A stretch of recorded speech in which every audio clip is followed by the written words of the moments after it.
Ano yung percentage? Do you have an idea? How much? Yes. Mga Taiwan sa 20 yata. 20%. 20%. 20%. So, hindi nakakainganyo pumunta dito dahil 1% lang. Baka Taiwan sa Fato de Punta, Manila, baka konti lang. Saka lami na sa Taiwan sa Taiwanese punta, mainland Thailand, lami na Fato de Punta dito. Siyempre, mainland Thailand, bahal. Diba sa Taiwan, baka 20, baka first time, baka 32, first time 32%.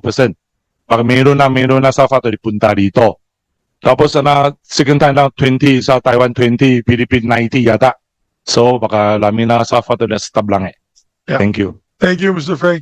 Mr. Felipe of the De La Salle University, you recognize, sir. What is your point? What's your thoughts on this issue? Very good afternoon. Thank you so much, Mr. Chairman. It's a pleasure to be here. If you allow me, Mr. Chairman, I would like to get back to where you began 2.5 hours, almost 3 hours ago. I think you posed a fundamental question, and I'm not sure it has been answered in detail. The question is, did we gain anything? I'm not sure that has been answered, honestly. Let me add to that question the opposite, if you want to, which is, did we lose something? I'm going to try to answer them in a couple of minutes. And in doing that, I'm going to avoid being dispassionate. I'm going to be dispassionate, impartial, frank. I'm going to wear my hat as an academic, university, and my hat as an economist. Did we gain anything? I'm going to argue in a second that you all gained something. Did we lose? Not much until now. We will see the data, what happens in the next few months, in the next few years, but until now the data tell us no. I'm going to start by making and answering the question a couple of trivial points that I do not know if during the discussion get lost. The tariffs are paid by the consumers of the importing country. Filipinos do not pay the tariffs. These are American consumers. That statement is trivial, but sometimes it gets lost. That's point one. Point number two, you need to ask the question, why does a country impose tariffs? And this is to collect taxes, to protect industries, and as Ms. Lim correctly said, in the case of the US, is to correct the trade deficit. This is very important. I'll get back to it at the end. So let me start answering the question. Zero tariffs, okay? And American products, when they enter the Philippines, I cannot believe that I am the only one in this room who jumped out of joy. That means that American products, when I go to the supermarket, will be cheaper. Am I the only one who understands it this way? American products are cheaper for all of us as consumers. Now, it might be true that BIR says I'm losing 6 billion. These are the 6 billion that all of us pocket ourselves in higher disposable income that we may use to buy more, consume more, and then pay more 12% VAT. We need time to see that. So it's not about losing 6 billion. It's the effects are much bigger and much deeper than has been said. So I'm sorry, but zero tariff on American products, I'm really happy with that. Let's go to the other side of the story. But Your Honor, you're a foreigner living in the Philippines. No, but that's not the point. I also buy. Yes, but I just want to ask a question, Your Honor. We are producing, for example, my constituency. I come from the province of Bukidnon. My constituency are corn producers, also livestock producers. They'll be affected. If I try to bring my products to the US, we'll be slapped with so many tariff trade barriers because they're protecting their US farmers. I cannot bring beef to the US. It's impossible. So yes, for countries like us, which are a third world, welcome imported products, zero tariff, but it will impact the producers of these products, my constituents, who I go home to, it will be affected. So if you're living in Metro Manila, fine, cheaper products. But I have to deal with the almost 250,000 farmers from the sugar industry, the sugar regulatory administrators here. So just to put in proper context, you may be happy, sir, but we are not happy. Well, allow me to answer that. But I think that the solution to your problem, Mr. Chair, is very simple. Let's put a sign in every Filipino supermarket saying, buy Filipino products, don't buy foreign products. That's very simple. But Senor, We cannot do that in Japan. In Japan, for example, we cannot bring our bananas we have a quota from Japan. We cannot bring bananas. They won't allow us to bring in our mangoes. Sure. They won't allow us to bring in our agricultural products, especially rice. We cannot bring rice there because they're so protective of the rice farmers. My point being is they do not have that label in Japan, and that's a first world country. They're protecting their farmers. I guess, in a way, you're right. Maybe we'll get cheaper American cars. Sure. Why not? But not everybody can afford to buy a car in our country, which we have about a 40% poverty rate. So we still have to protect these industries with a from a 0% tariff rate importation.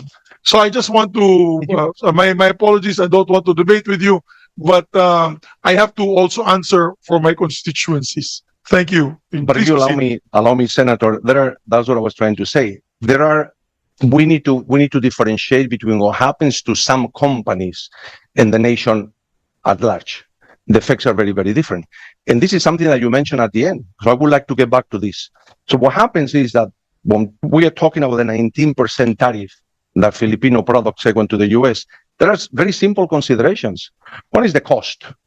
So the question is, what is going to happen to the 19%? Who is going to pay this? And the answer is very obvious, is American consumers, not Filipino consumers. Now, what happens is, what are the options? Because you have here the whole spectrum of possibilities, which is the whole price is passed on to an American consumer. The other option is, no, Filipino producers say, I'm going to lower my price. Why don't they do it? Well, because probably that doesn't make sense. There is another option, which is to play with the exchange rate. When you go to the central bank and see whether the exchange rate can go down to 70 peso, probably they would say no. But there is another option, which has not been mentioned in the whole morning a single time, which is how countries develop, which is to increase productivity, is to do better what we do. And this has not been mentioned a single time. That is part of the story. The other part of the story, back to your point, is when we talk about the exports, what matters, the statistical analysis shows that what matters in the long run is that countries export not based on price, but based on the characteristics of the products. So it's very important that we analyze what we export and why we're not an exporting nation. So, as has been said here, the top 10 products exports of the Philippines to the US, 9 of them are electronic products. The other one is coconut. But let's make it clear, our electronic products, our semiconductors, are not Taiwanese semiconductors. We are at the bottom of the value chain. Most of what we do is assembly and packaging. So either we move up, or all we were doing is just running around, and 5 years from today it will be the same discussion. This is about what to do with our companies. And what we need to do with our companies is not even paying subsidies to them. It is about helping them upgrade. Okay, that is my third point. I end here. Let me ask all of you a question. The models that have been run, not just for the Philippines, but using world data, show that there is a biggest loser of all this scheme, the story that Mr. Trump has engineered. Who do you think is that country? Of course, the US itself. All the models conclude that GDP will be affected, inflation will go up because I insist the prices go there, and going back to Ms. Lim's point, the deficit will not be solved. So I am here. The best way to protect the Filipino interest, which is what Senator Padilla was mentioning in his intervention, is really to help our companies, but push them to do better things, which is what now happens. That is the reason why we end up having barely $4,500 per capita income. That is why we need 2 million workers abroad sending remittances.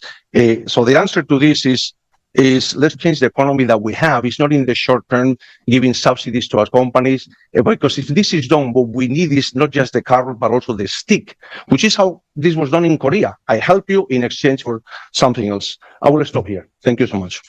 Thank you, Mr. Felipe, for your insight. That I agree with you. I agree with you in increasing production, agricultural production, and manufacturing.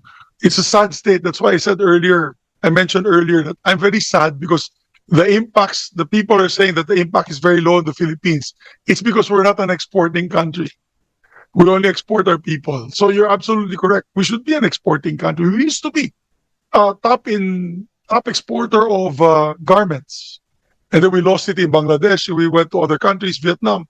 We used to be a top exporter of agricultural products, bananas, mangoes, coconuts, and all, no? We've lost that too, and that's a different story. We could spend 1 week here debating with the DA on what had happened to our agricultural sector. I totally agree with you that we should have focused on other industries. And even it blows my mind, there's no longer any secretaries here, but even tourism. Why are we losing out the tourism sector? My goodness, it's a low-lying fruit. All of you here representing different departments. Why aren't we not fixing our airport in Siargao? Fixing the energy problem there. I was in Camiguin over the weekend. The airport is a small airport. You have to take a plane from Camiguin to Cebu. Then the plane flies to Clark.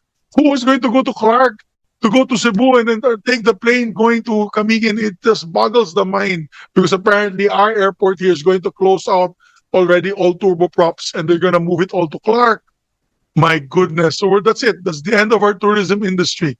Unless you have a big airport like Bohol where you can land directly from Korea, which should have been done in the first place on all our tourism areas. Do you know that it is more expensive to buy a ticket to Siargao than it is to go to Taiwan? And that's the reason why I took 32 of my staff to Taiwan, Taipei for vacation because I could not afford taking them to Siargao. Because the hotel, it was a 30,000, it was a $500 ticket for per person to go to Siargao, and the hotels were more expensive than going to Taipei. And so 30,000 pesos, $500 almost, yeah. So that's my point. Why are we shooting ourselves in the foot? Okay, now we're not anymore food in manufacturing, but let's do our part to develop what is the low-lying fruits, like tourism. We speak so much English all over the countries compared to other countries that I visited. When you get out of the main cities, nobody understands you. Our signs are not hieroglyphics, it's all in English. And we have the most beautiful beaches in the world, and yet we can't get the tourists here. We're scaring them away. So that's my point. You're absolutely correct, Mr. Felipe. I am as exasperated as you. Now, we can't look at other industries. You know, that's a good way to cushion the impact of these U.S. tariffs. Let's fix our tourism and get the Americans to come here and all the other countries to come here and enjoy the beautiful country that we have. And that'll bring, imagine, 1 million tourists. Huh? We're 4.5 million estimated for the end of the year. Cambodia is 5.5. We lost to them. They used to be 1 million ahead of, we used to be 1 million ahead of us. That 1 million alone, bringing $10,000 per tourist, that is $1 billion that we lost in tourism income alone. So think about that, gentlemen. No? Sana you tell that to your bosses. Maybe we should do a powwow with your bosses. Sayang. And I don't know why no administration except for PGMA, in fairness to her, she did the holiday economics, and she was promoting all these islands. No other, from Pinoy to Duterte to Marcos, I'd say, even to President Marcos, are doing their share in promoting the Philippines as a major tourism destination by fixing what we have here, the infrastructure first. Kasi kawawa si Secretary Garcia, to be honest, she's promoting the Philippines, but when they come here, they see the tickets, ay, ang mahal, so expensive. And the hotel's cheaper to get in Thailand, and all that. Nobody will come back. So that's my point. But thank you for opening our eyes, Mr. Felipe. Next is Madam Ginevra, ma'am. Please share your thoughts on this issue. Yeah, okay. With Philippine Coconut Authority, correct, ma'am? Yes, sir. Yes, ma'am. Good afternoon, everyone. As to the Philippine coconut industry, we've been monitoring po yung prices of the coconut oil and the copra prices. So we observed that in August, the copra prices declined abruptly, and it just so coincide with the implementation of the tariff in August 7. So we believe that the imposition of the tariff has affected it, but it's not 100% because we also observed that the supply of other vegetable oils like sunflower, palm oil, and soybeans also increased, which normally affects the prices. So while we can only negotiate um, um, industry should have should work on operational efficiency improvement because it's about competition. Just like Vietnam, Vietnam is only around 400,000 hectares below coconut area, but they are exporting around 9 billion US dollars annually from coconut, while Philippines has 3.5 million hectares of coconut, but we are only exporting around 3 billion US dollars. So it's about efficiencies of production. So in line with that, the PCA is now strengthening its planting, replanting, fertilization program to ensure raw material supply and also to increase productivity levels. We are also extensively promoting the domestic utilization of coconut products, particularly po yung ating biodiesel, the coconut methyl ester, na meron pong policy support.